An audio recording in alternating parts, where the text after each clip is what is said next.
Hey there, welcome to Mimaling, and for today's video I will share an interesting topic about this arrowhead vine, and we will cover more about this plant. Now this plant is commonly called as variegated arrowhead vine, and the botanical name is Syngonium, podophylum, albo, variegatum. They are native to the rainforest of tropical and subtropical regions of Central and South America. They are called as arrowheads because the shape of the leaves resemble the arrowhead shape. It's gorgeous with striking green and white colors of leaves.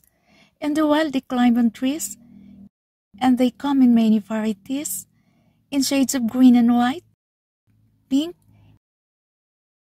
and shiny silvery white. The Syngonium albo is an easy-to-care plant that can be grown both indoors and outdoors. When kept as a houseplant, this can be trained to climb poles, trail from hanging baskets, or prune tightly for a nice look.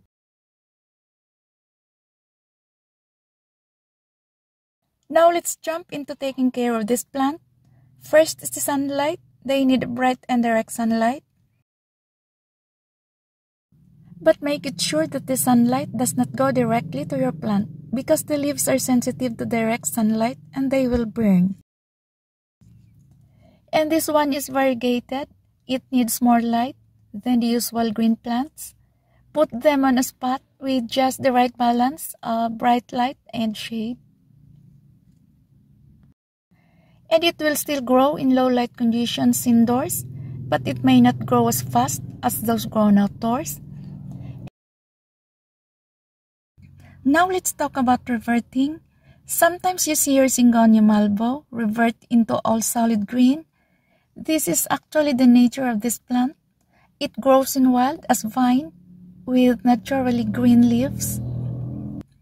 It just happened that it changed its color abnormally, and they get white in their leaves, sometimes small patches of white, or half white, or full white leaves, and sometimes in colors of pink and silvery white. And this is the beautiful abnormality of this plant. It's not common, so this makes this very rare. It is a variegation that really makes this rare and a popular houseplant.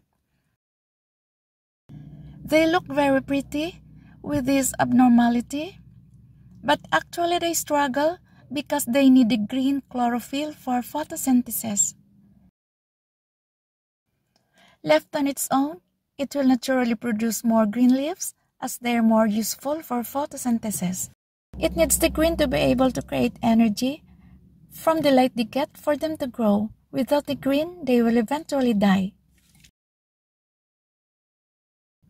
You can control this plant from reverting back to solid green by moving it to a brighter spot. Variegated plants need more light compared to non-variegated plants.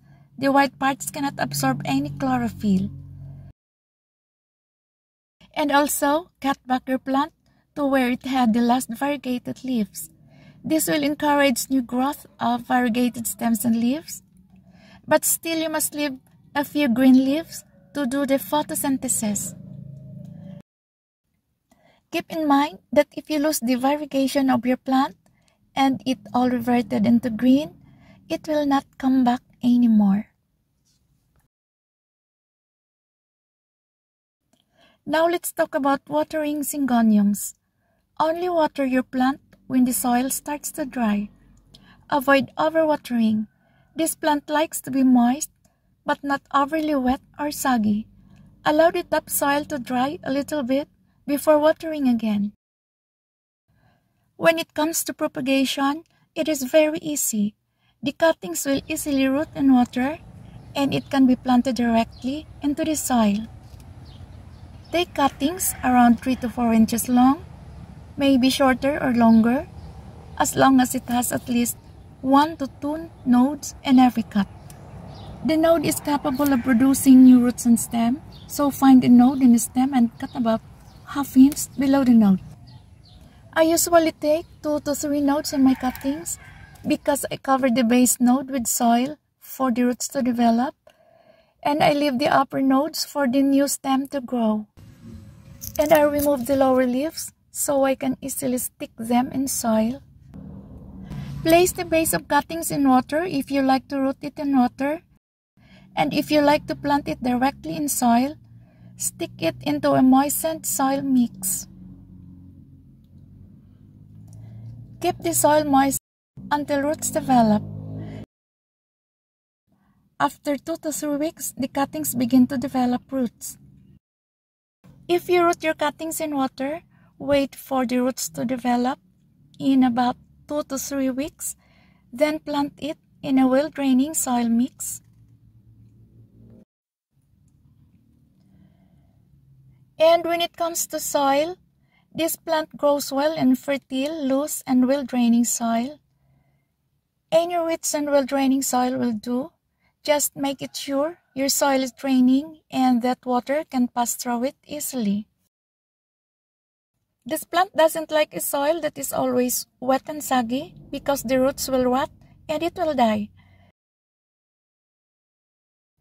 When it comes to fertilizing, for me I don't fertilize my Syngonium albo because it's not really a heavy feeder. But if you like to fertilize, do it on its growing season and make sure to follow the level instruction because over-fertilizing will burn the plant. Any balanced organic houseplant fertilizer will work. You may apply a diluted fertilizer, half of its level rate, once a month during the growing season.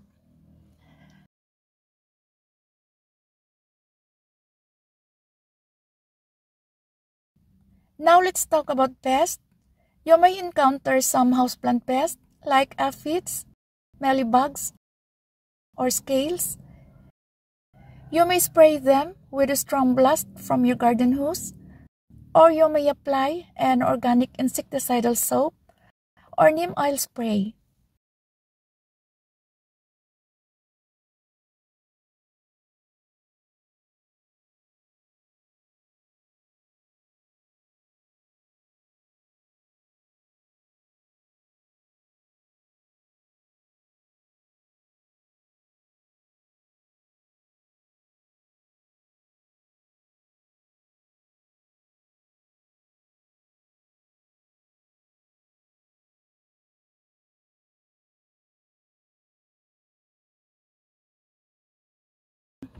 I hope you enjoyed this video, guys. Thanks for watching.